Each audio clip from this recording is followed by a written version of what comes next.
My name is Anna. I'm a young woman in my 20s, and I used to think my life was a movie I'd never seen before. A quiet little story with a predictable happy ending. I was focused on building a stable future, with a wonderful fiancé and a sweet sister. But what if the people you trust the most are writing a completely different script for you? That's what I found out on Christmas Eve when I came home to a scene that didn't make any sense. It was a beautiful, peaceful night, but a terrible secret was waiting for me. What would you do if your entire life was a lie? I woke up the next morning and knew exactly what I had to do. The revenge you're about to hear is far bigger and more satisfying than anything you can imagine. Let me take you back to where it began. I came back to America after a week on the road. The kind of week that leaves grit under your nails and a bus map still rolling in your head. Work had sent me from New York City to Chicago and then home to Cleveland. The late train woke me out after midnight. I paid $32 for a taxi that smelled like coffee and rain, and I asked the driver to take Birch Street slowly so I could look at the houses. When our small blue house came into view, two windows like kind eyes, a crooked rail on the steps, and a porch that remembers every boot. It felt like the first deep breath after a long day. My sister Laya was waiting on that porch as if she had been there for hours. She held the post with both hands. Her knuckles were white and her face had that tight look I knew from when we were kids and hiding a broken vase. I waved and dragged my suitcase over the same crack in the walk that always tries to trip me. The wheels rattled in their old friendly way. "Hey," I said, smiling just because I was home. Because this was America, and our little house, and the night was kind. I thought she'd smile back. She did not. Her mouth trembled and her eyes flicked to the door and back to me like a bird that cannot choose a branch. I set my bag on the first porch plank. The wood gave its hollow knock in reply. The sound that says you belong here. From the doorway, I could see into our living room, the couch that sags in the middle, the maple side table we haggled down to $60 at a garage sale, the framed map of America with pins in the cities we love. The house smelled like lemon soap and the last warm air of late summer. A moth circled the porch light and then rested on the white paint like a thumbprint. "What happened?" I asked. "Is it money? Is it the car? Is it Mom's old house papers?"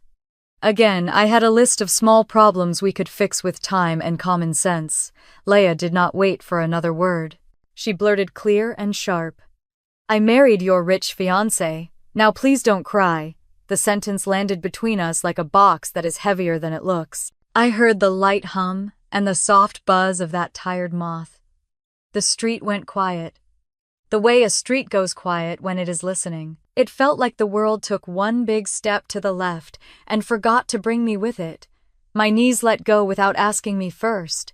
I reached for the rail and caught nothing but air. The boards jumped up. The sky dropped down. The dark slipped into my ears like water. I did not scream. I folded and fell soft as a paper letter falling from a table. "Do you need a hand?" called a man's voice from across the street. It was Mr. Whitaker, who has lived opposite us so long that his mailbox paint fades and brightens between summers. "I've got her," Leia said, and she did. She is smaller than me, but shock gives people a kind of borrowed strength. She got me inside and onto the old couch. She slid a pillow under my neck and tucked the throw over my legs. A cool cloth found my forehead. In the kitchen, the tap ran and closed. In the hall, the clock counted seconds like coins on a wooden table. The house did the thing old houses do when they love you. It held me, and it did not ask any questions. When I woke, I rose through the dark the way a diver swims toward light. It was still night, or maybe the edge of morning. The room had that thin blue color that knows the sun is near. Leia stood in the doorway with a glass of water and eyes that had cried and dried and cried again. I opened my mouth to ask the time, or to ask if she was hurt, or to ask if this was a dream. Instead, I laughed. It came out wild and bright. I laughed so hard that tears ran into my ears and tickled my neck. The sound startled her. It startled me too. "Anna," she said, scared and cross at once. "Don't. Please don't." She thought I had broken. I understood why, but the laugh did not come from shock. It came from a sudden blinding clarity. I was free. The words surprised me too, but they were true in the way the rail is crooked and the step is chipped and the paint is blue. I wasn't happy that a promise had been bent out of shape. I wasn't happy that a wedding had been rushed like a sale on a street corner. I was happy because I knew something Leah did not know yet. Something real and countable, measured in dollars, and in facts, and in the weight of a ring I had placed in a drawer before I left for Chicago. I sat up on the couch and told Leah we needed to talk. Not fast, not loud, just steady. The house was quiet but strong around us, like a hand at our backs. "I'm not going to cry," I said. "I need to tell you what I learned before my trip." She pressed the damp cloth to her face and nodded. She looked small on the edge of the chair, as if one wrong word could push her off. The clock in the hall ticked like a calm heart. I thought of the pins on our map of America, of the porch boards that know our steps. I thought of truth, the kind you can count. Then I began. The first crack had shown up months ago, when Grant told me about a condo near the lake in Cleveland and a string of deals in New York City that would set us up for life. He wore a sharp navy suit on those nights, and he made sure to hang it where everyone could see. One evening, when I lifted the jacket to make room in the closet, a tag slipped out of the inner pocket, a rental slip, $120 a day, due back Monday by noon. He said the $700 watch on his wrist was a family piece, but the crown stuck, and the brand name was spelled wrong on the clasp. The car he posed with in front of the house had a dealer plate and a thin paper tag tucked in the back window. Later, I found the lease statement in his glove box. $1,200 a month for something that never truly belonged to him. Money talk came easy to him, like a song he had practiced. He would hold a menu like a stage prop and order the most expensive thing with a brave little nod. Then, when the server walked away, he would lean close and whisper that a payment was stuck, and would I mind sending him $85 just this once, because his account would clear at midnight. Once at a fancy steakhouse on Euclid Avenue, he handed over his card with a flourish. And while the server was gone, he asked me to spot him a small bridge. His words until a bonus landed. The bonus never did.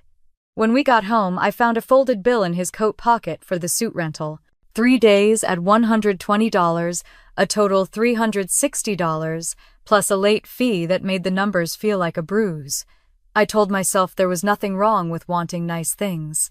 I told myself he was just trying, but wanting and pretending are not the same.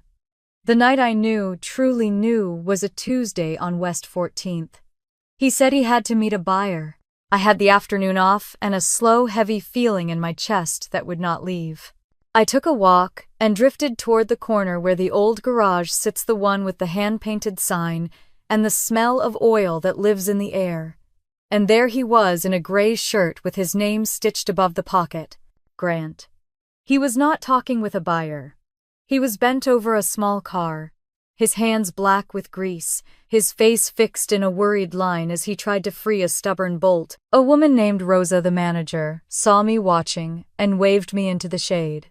She offered me water. She said he was part-time, that he was good with carburetors, but late with lunch money. And no, he did not own the place. She said it kindly, like she was sorry to be the one holding the light. I am not ashamed to say I walked home slowly and quietly.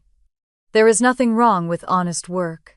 A mechanic keeps America moving, but lies break the axles of trust. That night, when he bragged that he had $50,000 saved, I asked him to teach me his secret. He opened a budgeting app to show me a sample plan, and for a breath-long second, the true balance flashed. $312. He covered the screen and laughed, saying the display was lagging. At the top of his drawer, I later found letters about overdrafts and a note he had written to himself. Look rich. Be rich. As if the first could ever become the second by force of will. I did not confront him that night. I packed for my trip to Chicago, and then to New York City, and back to Cleveland. I put the ring in the maple table drawer beside the spare keys. I wrote a short note to myself on the back of an old receipt. Truth is better than shine. I needed space to think in straight lines, not the loops his stories made. On the train, I watched the fields and the towns pass and felt my chest grow light. Each mile felt like a clean bill paid in full. By the time I crossed into New York City, I knew I would end the engagement. All that was left was to say it. I told her everything, not like a fire hose but like a slow, steady leak. I started with the suit. I told her about the rental tag. She looked confused as if this was some game. Then I told her about the watch. He said it was a family piece I said from his grandfather, but the brand was spelled wrong on the back. She just shook her head, a small, stubborn movement. She looked so young, sitting there on the couch, the same couch where we would watch old movies together on a Friday night, and she would tell me about a new boy and a new hope. She looked so much like a little girl who had done something wrong and knew it in her heart. "He told me you don't understand the big picture," she said in a small voice. "He said you were so careful with every single penny that you'd never get a chance to live." Her words stung, but I let them go because the truth was more important than the sting. I told her about the car, how I saw a lease statement for $1,200 a month. I told her about the hotel he rented in New York City with a $120 a day charge on my credit card. I had to pay that. I told her about the bills for the suits, the $120 a day, the late fee that made my account go over. The money part she was confused about. "He said you were helping him. She said that you were helping his credit." She said the lies and I saw her face crumble with them. Then I told her about the garage on West 14th Street, about the hand-painted sign and the smell of oil, about the woman named Rosa. I told her I saw him there with grease on his hands and that he was not a part-time genius, but a full-time liar. I told her he didn't even own a car. The car he said was his was a rental. His job was a lie. His money was a lie. His name was probably a lie for all I knew. Laya just sat there and her face grew paler and paler, and the tears that had been so close to her eyes finally fell. "I'm so sorry," she whispered. Her apology was for the lies she had told. The tears were for the lies he had told.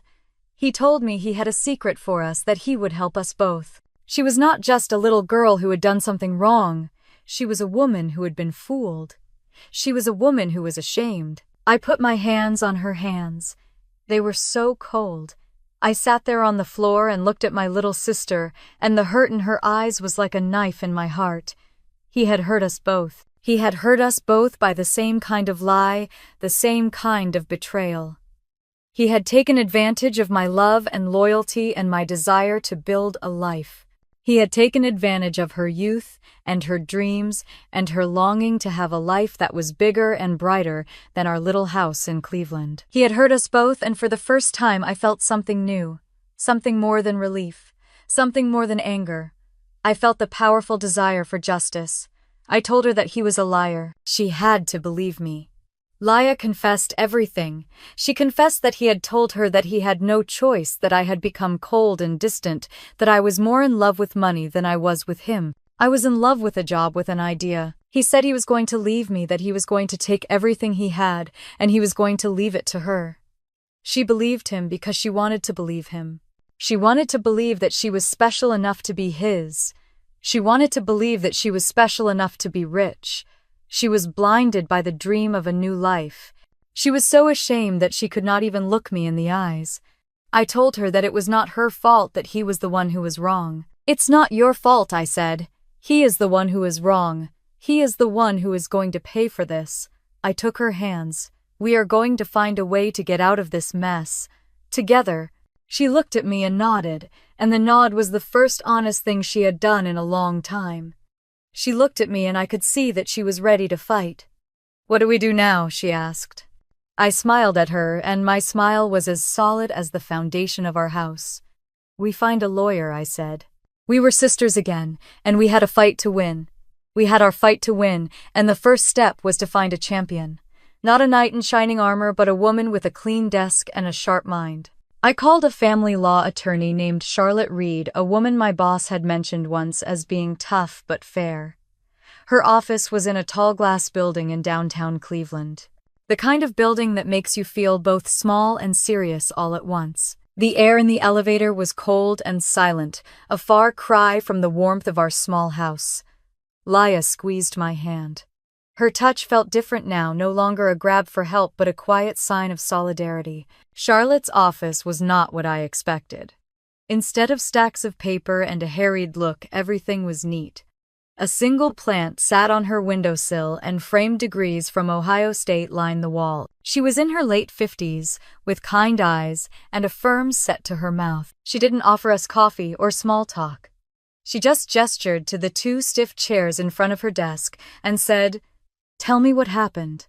And so we did. I started with my side of the story, with the little things that began to feel so big. I told her about the rental slip for the suit and the way it felt like a tiny cut that wouldn't stop bleeding. I told her about the so-called Rolex and how the brand was spelled wrong on the back. I pulled out a handful of papers from my bag, all the evidence I had collected. The bank statements, the note about his overdrafts, the copy of his lease agreement for a car he said he owned.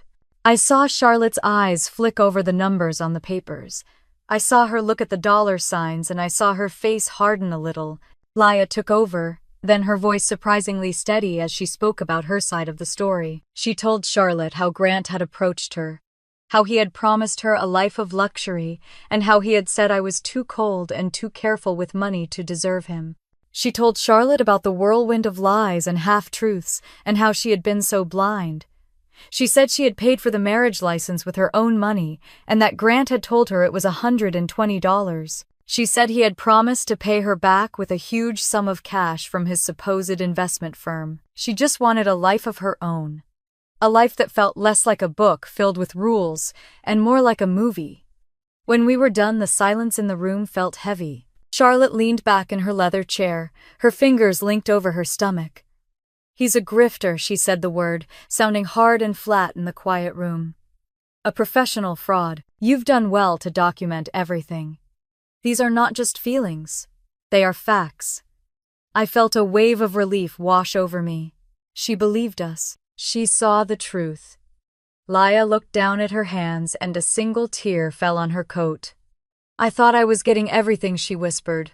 "I thought I was getting a rich life and a perfect husband, and all I got was a bunch of bills." Charlotte nodded. She told Laya that Grant had probably been using her credit cards and bank accounts to pay for his lavish lifestyle. She said we needed to move quickly to separate her finances from his. Charlotte laid out our legal options. We could file for a divorce and make sure Laya was not responsible for any of his debts. She said we could also seek an annulment, but that would be a more complex process and cost more money. We looked at each other, and we both knew what we had to do. The divorce was the most important thing. It was a clean break. It was a chance to start over. Charlotte told us it would cost $500 to start the process, and we both looked down at our hands. It was a lot of money, but it was nothing compared to the $10,000 in debt he had put Laya in. It was an investment in a future that was free of his lies. We walked out of her office into the cool Cleveland air, and the city felt different. We had our champion. We had our plan. Laya was quiet beside me. She kept looking at me, her eyes full of some new kind of emotion. I put my arm around her shoulder. She did not just get a bunch of bills. She got something else, a sister who would not leave her side. She got a new kind of freedom. We had our armor now. The truth and the law were on our side and we were ready for a fight. The first step was to face him. We would go to his garage and we would tell him it was over. We would tell him he had lost. We were ready to face him. We had our shoes on and my hand was on the doorknob. The plan was solid. We would go to the garage. We would speak with Rosa and we would tell Grant it was over. We would leave the paperwork with him. We would tell him he had lost. But the knock on the door changed everything. It was not a hard knock, but a soft, hesitant one, like someone who was not sure they were welcome. I looked at Laya. Her eyes were wide. She did not need to ask who it was. She knew. Grant stood on the porch with his hands in his pockets. His usual slick hair was a mess. The smile he wore was a weak, nervous thing. He looked at me and then at Laya. He could see that the two of us were no longer on opposite sides of the street. "I came to apologize," he said, his voice quiet. He didn't sound like the confident man I knew. He sounded small and desperate. "I know I messed up." He tried to step inside, but I put my hand on the doorknob and pushed the door to block his way. "You can say what you need to say from the porch, Grant," I said. He looked at me, and I saw a flash of anger in his eyes. He was not used to being denied. He was used to getting what he wanted. He took a deep breath and began his act. "I did it for us, Anna," he said. "I wanted to make you proud. I wanted to have a better life for us. I wanted a life that was as big as my dreams." He went on about how the economy was tough, how he had a plan and how it all fell apart. He blamed everyone but himself. I just stood there and watched him. I did not feel angry. I did not feel sad. I felt a kind of quiet strength, the kind of strength that comes from knowing the truth. "That's not what you did, Grant," I said, my voice steady. He looked at me, and I could see that he was trying to figure out what I knew. He had no idea what was coming. I held out my hand. "Give me back my diamond ring, and we will call it even." He looked at my hand and then at me. "What are you talking about?" he said. "The ring is with Laya." "No, it's not," I said. "I put it in a drawer before I left for my trip. I knew I was going to leave you, and I didn't want to leave you with my ring. I knew I was going to break up with you. I knew you were a liar and a cheat. I knew you didn't have a single dollar to your name. I knew you were going to take Leia's money. I knew you were going to hurt her." My words were like blows. Each one landed with a thud. His face went pale. His mouth hung open. He looked at me and then at Laya. He could see that there was no way out. "You're a fraud," I said. "You're a liar. You're a cheat. And you're a coward." His face went from pale to red. He was not used to being called out. He was used to being the one in control. He tried one last time to gain control. He put on a show of remorse. "I'm sorry," he said. "I made a mistake. I want to make it right. I just need a little help to get started. I need $800 to start over. I will pay you back. I promise." I just looked at him. There it was. The real reason he was here. He was not here to apologize. He was here to get money. "I don't hate you because you are poor, Grant," I said. "I hate you because you used lies to build a life, and you used my sister to do it. We are not giving you $800. We are telling you that you have lost." Laya stepped out from behind me. She was a little shaky, but her voice was strong. "The marriage is over, Grant. I'm filing for a divorce. You have nothing left. It's over." He looked at Laya and he knew it was true. He had lost everything. He had lost his fake life, his fake money, and his fake wife. He had nothing left. He turned and walked away. He walked down the porch steps and onto the street. He did not look back. He just walked away, a man with nothing left to his name but lies. The cold air rushed in. The silence was louder than the noise. We closed the door. We had won. We had won the first battle, but the war was not over. The bills would start to come in. The truth would come out. It was a long road ahead, but we were ready. We were ready for whatever came next. We were ready, but what came next was a lot of paper. Not the fun kind like birthday cards or postcards from faraway places. This was the kind of paper that makes your stomach drop. Thin white envelopes with clear windows on the front. Credit card statements. Collection notices. Invoices from companies I had never heard of.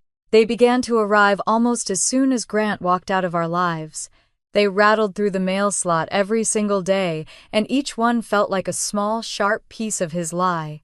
Laya would stand in the kitchen, a handful of letters in her hand, her face getting paler with each one she opened.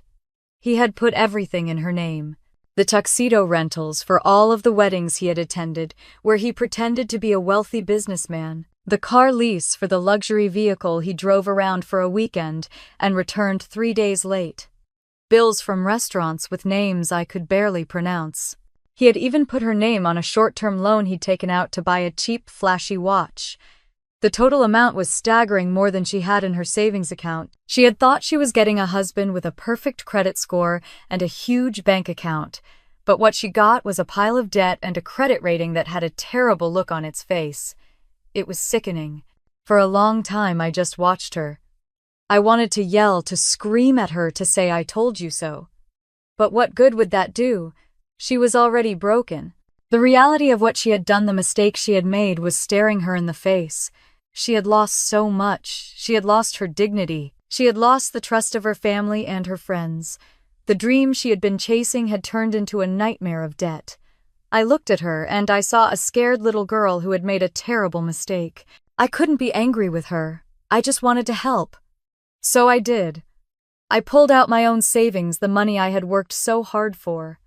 The money I had saved for a down payment on a house for a comfortable future. I used it to pay off his debts. Each time I wrote a check, I felt a piece of me break off. It was hard. It was so hard. I was paying for his lies. I was paying for his crimes.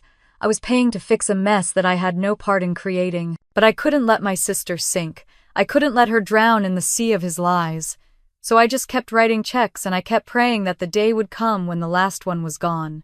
Laya was so ashamed. She couldn't look me in the eye. She just kept saying, "I'm so sorry, Anna." I would just shake my head and tell her that it was okay. It was a lie. But it was a lie she needed to hear. She needed to know that she was not alone. She needed to know that she had a sister who would do anything for her. She needed to know that I would not leave her. The bills kept coming in and we just kept paying them. It was a long, slow process, but we were finally making progress. We went to our lawyer, Charlotte, and we signed the divorce papers. It was over. The marriage was officially null and void. She was free. But the damage had already been done. She had to face her friends. She had to tell her story. She had to admit that she had been fooled. I was there with her when she made the phone calls. She would call her friends, and she would tell them everything. She would tell them about the lies, about the money, about the debts. She would tell them how she had been fooled. She would tell them that she had made a terrible mistake. She would apologize for not telling them the truth. She would apologize for her pride. Some of her friends were angry, some of them were sad, but most of them were just relieved. They were glad that she was okay. They were glad that she was finally free from the nightmare. Leia started to change. She was no longer a scared little girl. She was a woman who was finally taking control of her life. She got a job. She started a new life. She started to save money. She was finally living a life that was real. She was not pretending anymore. She was not chasing a dream that was built on lies.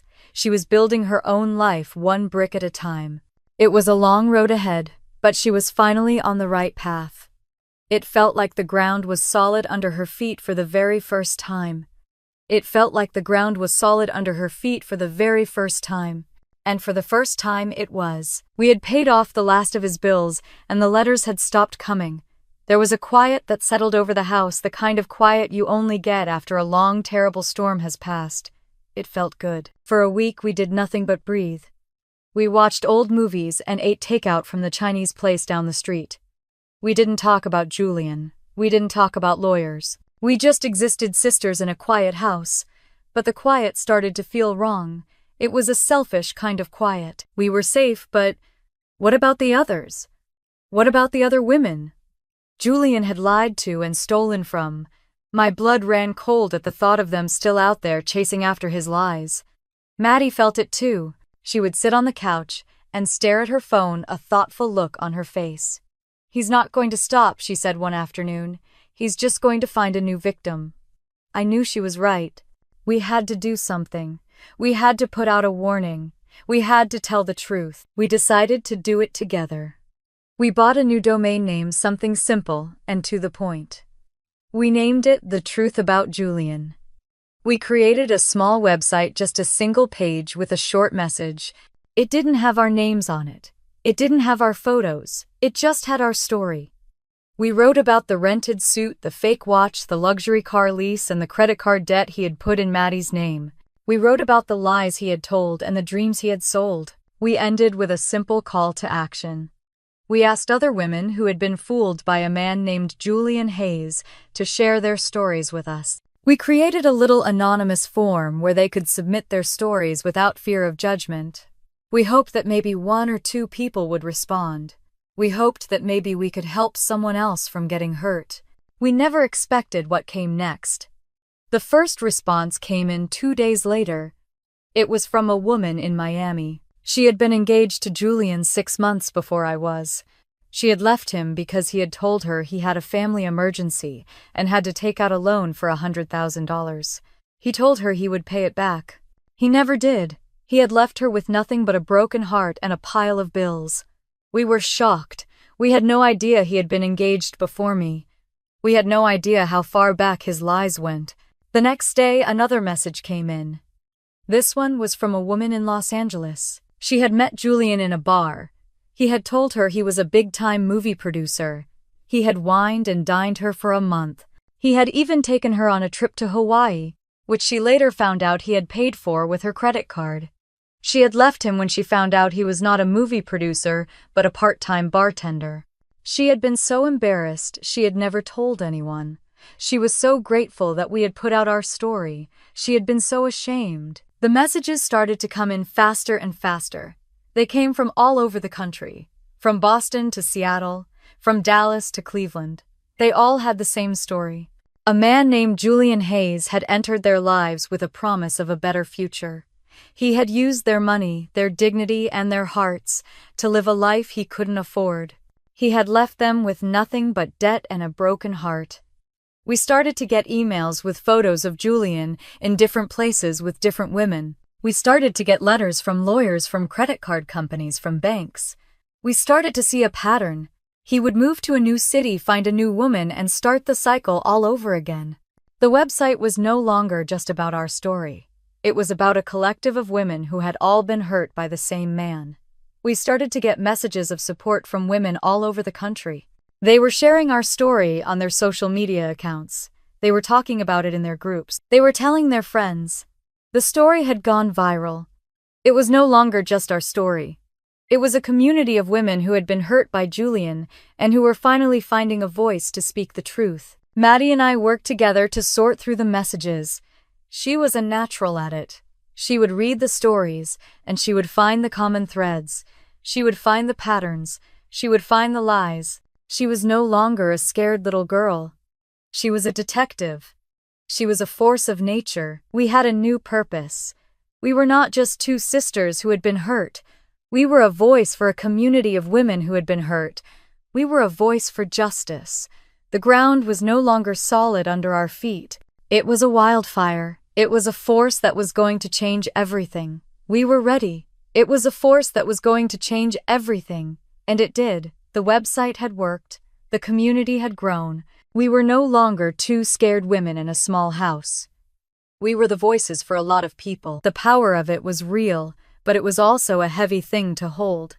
Every day I would get emails from women who had been scammed by Grant. Every day I would read about the lies he had told, the money he had stolen, and the lives he had ruined. It was a good thing we had done, but it also meant that our own story was stuck in place, forever tied to the memory of him. I needed to move on. I needed to get away from the house in Cleveland. I needed to build a new life, a life that was mine and not a reaction to his. I sat down with Laya one night in the living room and told her I was leaving. She was sad, but she understood. We had done so much together. We had paid off his debts. We had exposed his lies. We had become sisters again, but now it was time for us to find our own way. We were both on solid ground now. She had her own life to live, and I had mine. We hugged and we cried and we promised to visit each other. She had become so strong. She was no longer a little girl who was afraid of the world. She was a woman who was ready to face it. I sold the house in Cleveland. I said goodbye to the maple table, the sagging couch, and the old porch. I said goodbye to the memories of a life that was a lie. The whole process was simple. I had enough money in my savings to sell the house for a profit, and I had enough money left over to buy a new one. I did not want to sell it. I loved it. It was my home. But I also knew that it was a reminder of a time that I needed to forget. It was time for a new chapter. I chose Charlotte, North Carolina. It was a city I had never been to, but it was a place that felt new and full of opportunity. It was a place where I could be just me, a woman with a clean slate. I bought a small house, a bungalow with a big porch and a yard full of weeds. It cost $415,000. The house was a mess, but it was my mess. It needed a lot of work, but I was ready to do it. I was ready to build my own life one brick at a time. I didn't want a handyman. I didn't want a contractor. I wanted to do it all myself. I wanted to build a home with my own two hands. I learned how to do everything. I learned how to sand down the old wood floors. I learned how to paint the walls a new bright shade of yellow. I learned how to lay new tile in the bathroom. The work was hard, but it was so good. It was so good to use my hands to create something real, something that would last. Every nail I hammered, every piece of drywall I hung, was a piece of me coming back to life. I was no longer a woman who was broken. I was a woman who was whole. One night after a long day of painting, I sat on the porch and watched the sunset. I was tired and my hands were stained with paint, but I was so happy. I was so content. The house was not perfect, but it was my house. The life was not perfect, but it was my life. I was not alone. I had a sister who loved me, a community of women who had my back, and a new life that was all my own. I was finally free. I was free from the lies, free from the past, and free to build a future that was mine and mine alone. I had no idea what was next. I had no idea what the future held. But I was not scared. I was not afraid. I was ready. Ready for whatever a new life in a new city might bring. I found a job at a small bookstore in Charlotte called the Queen's Shelf. It was a cozy place with big windows and the smell of old paper and fresh coffee. It was the kind of place where people didn't come to show off. They came to read. It was a perfect fit for me. It was so different from my job in Cleveland, where I had to pretend that my life was as put together as my project plan. I was finally just me, Anna, a woman who loved books and who was slowly but surely building a new life. The work was peaceful. It was calm. It was so different from the chaos of my old life. One rainy Tuesday, a man came into the shop and shook the water from his coat. He was a tall man with a gentle face. He wore a simple watch, the kind that just tells you the time, not your status. He asked me for a slim poetry book. He was a high school history teacher named Ethan Cole, and he said he wanted to read some poetry to his students. He smiled, and his smile was real. It was not a sales pitch. It was not a lie. It was just a smile. I found the book for him, a used copy with a small price tag on the back. He paid with cash and left a kind note with his name and phone number. He was the kind of man who would make you believe in good things again. He came back on small weather days, on Tuesdays and on Wednesdays, and he would always ask for a new book. We would talk about the weather, about the city, about the books we loved. He never asked about my past. He never asked about my family. He just talked to me, Anna, the woman who worked at the bookstore. He was so different from Grant. Grant was always talking about money, about status, about how he was going to be a big-time millionaire. Ethan was just a teacher who loved history and who loved to read. He was a simple man who lived a simple life. He was a man who was honest. He told me he had saved $4,000 for a down payment on a new house. He said he was saving every paycheck he got. He did not brag about it. He just talked about it like it was the most normal thing in the world. He was building his own life $1 at a time. It was so different from Grant, who was always pretending to be something he wasn't. It was so different from the life I had been living. It was so different from the life I had been building. One day, I told him about the house. I told him about the renovations. He offered to help. I was hesitant at first. I didn't want to get involved with anyone else. I had been hurt so much. I had been so scared of getting hurt again. But he was so kind. He was so gentle. He just wanted to help, so I let him. He came over on a Saturday and he helped me sand the porch rail. We talked and we laughed. He didn't ask me about my past. He just talked about the porch and the best way to sand it. He said a house that is built on a solid foundation will always be a home. His words were so simple, but they were so true. We worked on the house together for a long time. He helped me paint the door, lay new tile, and hang new drywall. We ate grilled cheese sandwiches and split a $9 pie from the bakery down the street. We did not go to fancy restaurants. We did not go on expensive trips. We just worked on the house together. It was so good. It was so peaceful. It was so real. I was finally building a life that was mine, and I was doing it with a man who was honest and real. He was not pretending to be something he wasn't. He was a simple man who loved history and who loved to read. He was a man who was a good man. I was finally at peace. I had finally found peace, a kind of deep, quiet contentment that I hadn't realized was missing from my life. It was like I had been holding my breath for a very long time, and now I could finally exhale. Ethan and I had been working on the house for months. The floors were sanded and stained a warm honey color. The walls were painted a soft, calming shade of blue that made the rooms feel bigger. We had finished the kitchen with new white cabinets and a beautiful wooden countertop we had built together. The house was not just a place I lived. It was a place we had built, a place that was a testament to our life together. It was a life that was real and true, a life that was not a performance for the world to see. One cool Saturday morning, we were in the backyard, planting a new rose bush by the porch steps. My hands were in the dirt, and my heart was full. Ethan stopped what he was doing and looked at me. His eyes were so kind. His smile was so real. He reached into his pocket and pulled out a small, simple silver ring. It was not a diamond ring. It was not a showy ring. It was just a simple ring, and it was the most beautiful thing I had ever seen. "I want to build a life with you," he said. "One brick at a time, $1 at a time, one day at a time. Will you marry me, Anna?" I didn't even have to think about it. "Yes," I said. 1,000 times yes. We didn't have a big wedding. We didn't want one. We wanted a life that was real, not a spectacle. My sister Laya came on the morning train from Cleveland, and she was so happy for us. She had grown so much. She was so strong. She had her own job now. She was living on her own. She had found her own strength. She was no longer a scared little girl. She was a woman who was in control of her own life. She was so happy for me. She was so happy for us. We were married at City Hall on a sunny Friday. There was no orchestra. There was no show. There were just the two of us, Laya and a judge. The whole process took about 10 minutes and cost us $120. It was so simple. It was so beautiful. It was so real.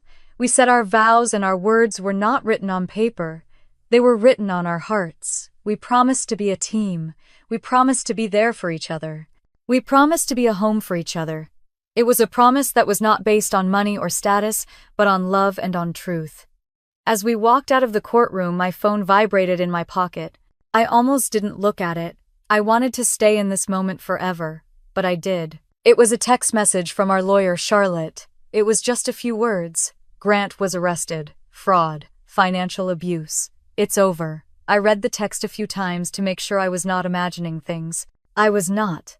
The man who had been my fiancé, the man who had pretended to be a wealthy millionaire, the man who had ruined my sister's life had finally been caught. The police had found him. The truth had found him. The justice we had been seeking had finally been found. I showed the text to Ethan. He looked at me, and his eyes were full of a quiet strength. "I'm so sorry, Anna," he said. "I am so happy for you." I showed the text to Laya. She read it, and a huge wave of relief washed over her face. She started to cry, but they were not tears of sadness. They were tears of pure joy. We hugged. We were so happy. We were so relieved. We were so grateful. It was over. The nightmare was over. The lies were over. The past was over. We had won. We had won the battle for our lives. We had won the battle for our peace. We had won the battle for our future. It was a good day. It was a very good day. We went home to the house we had built together, to our home. We didn't go to a fancy restaurant. We didn't go on a luxury trip. We just stayed at home. We ate grilled cheese sandwiches and split a $9 pie from the corner bakery. We were not in a fancy restaurant. We were not on a luxury trip. We were just at home. We were just together. We were finally free to build our own lives. The past was over. The future was here. A new beginning was here. A new beginning was here. It was a new beginning that was so full of joy it felt like a dream. Ethan and I had a life that was so quiet, so peaceful, so full of love. We would spend our weekends working on the house and our evenings cooking dinner together. Our life was not a show. It was a home. It was a family. It was a life that was so real I felt like I could finally breathe. We took trips, just the two of us. We went to New York City. We walked through Central Park and ate hot dogs from a street vendor. We went to Chicago. We rode the train, and we ate deep dish pizza. And then we went to Cleveland. Going back to Cleveland was the hardest thing I had ever done. It was the place where all the lies had started. It was the place where I had fallen. It was the place where I had lost my sister. It was a place that was full of so much pain. But when we got there, it was different. It was not a place of pain anymore. It was a place of healing. We walked the same streets. We went to the same restaurants. We walked past the old house. It was a little blue house on a little American street. It was not a place of pain anymore. It was a place of victory. It was the place where my sister and I had won. It was a place that was full of so much love. I was finally at peace with the past. I was finally free from the lies. We came home to a life that was so full of happiness. We had everything we wanted. We had a home. We had a family. We had each other. We had a life that was so full of love. But then the letter came. It was a simple white envelope with a window on the front. It was from a bank. It was from the same bank that Grant had used to open the fake account with my sister's name. My heart went cold. I knew what it was. I knew it was not a good thing. I knew it was not a good day. I did not want to open it. I wanted to throw it away. I wanted to pretend that it did not exist. But I could not. I had to open it. I had to know. I opened the letter, and the words on the paper were a slap in the face. It was not a letter from the police.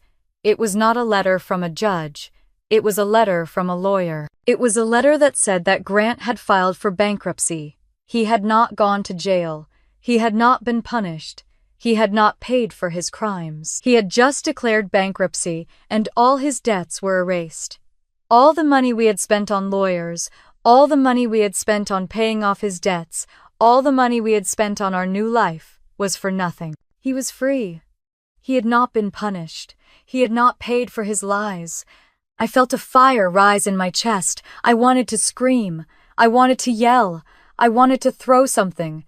I had been so sure that we had won. I had been so sure that justice had been served. I had been so sure that the nightmare was over. But it was not. It was a lie. It was a big, terrible lie. We had not won. We had not found justice.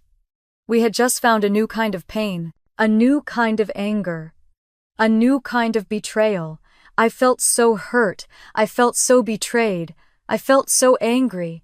The peace I had felt for so long was gone. It was gone, and in its place was a feeling of raw, unvarnished anger.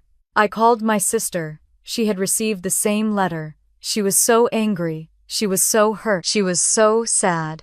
We had fought so hard. We had done so much. We had given so much. We had won. We had won the battle. We had won the war. But the enemy had just walked away. He had just walked away, and he had not paid for his crimes. It was a bitter, terrible pill to swallow.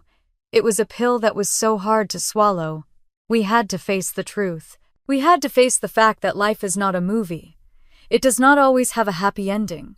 It does not always have a perfect ending. It does not always have a just ending. It was a hard lesson to learn.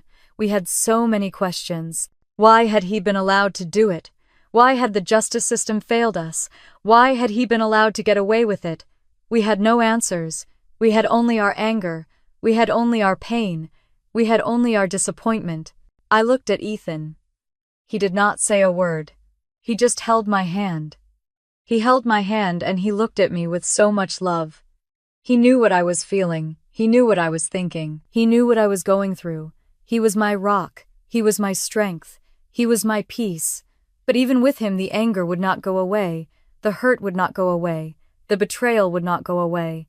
It was a wound that was so deep. It was a wound that would never heal. We had to live with it. We had to learn to live with it. We had to learn to live with a life that was not perfect. We had to learn to live with a life that was not just. It was the hardest lesson we would ever learn. The hardest lesson we would ever learn. But it was also the most important one. Justice, I realized, does not always come in the form of a court order. Sometimes it comes from the quiet courage it takes to get up, dust yourself off, and build your own life. Sitting on the couch with Laya and Ethan, I felt the last of my anger begin to ease. It was a slow process, but it was real. I had given so much. We had given so much. My life savings had been taken to pay off the debts of a man who was not worth a single penny. Laya's life had been turned upside down. My house in Cleveland, the place I had believed was safe, had become a reminder of so many lies. And now he had walked away. He was free. I looked at Laya. She was wiping away her tears. The pain was still there, but I saw something else in her eyes. Strength. Determination. Laya was no longer the naive girl who had believed the promises of a rich man. She was a woman who had been through so much. She had worked so hard. She had paid off her debts. She had built her life back up. "I don't want him to win," she said. "I want him to pay." I looked at Ethan. He did not say a word, but he took my hand. His hand was warm and strong. His eyes were full of love. He was not a hero who had come to rescue me. He was a man who had chosen to be with me no matter what. He was a man who had chosen to be with me not for money or status, but for me. I took a deep breath. That breath was the truth. That breath was love. That breath was peace. "He did not win," I said. "We won. We won the battle for our lives." That was a truth I had to learn. The fight was not for him to go to jail. The fight was for us to have a better life. We had won. He may have escaped a sentence, but he could not escape the truth. He could not escape a life that was built on lies. He could not escape a life that had no love, no truth, no peace. He had lost everything. We decided to let go. We decided not to let the anger consume us. We decided not to let the injustice destroy us. We decided to live a life that he would never be able to have. A life that was built on love. A life that was built on truth. A life that was built on peace. Laya went back to school. She got her confidence back. She became a strong, independent woman. She got a good job. She had her own small apartment. She found her peace. She found her happiness. I was so proud of her. I had always been proud of her, but now I was even more proud. Ethan and I finished our house. We created a home that we loved. Our house was not a big house. It was not a luxurious house. It was just a house. But it was our house. It was a place that we had built from the ground up, a place that we had built with love. We no longer thought about him. He had become a part of the past. He had become a lesson. He had become a reminder of what not to do. He had not been able to take away our peace. He had not been able to take away our happiness.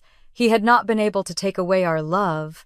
He had not been able to take away everything that truly mattered.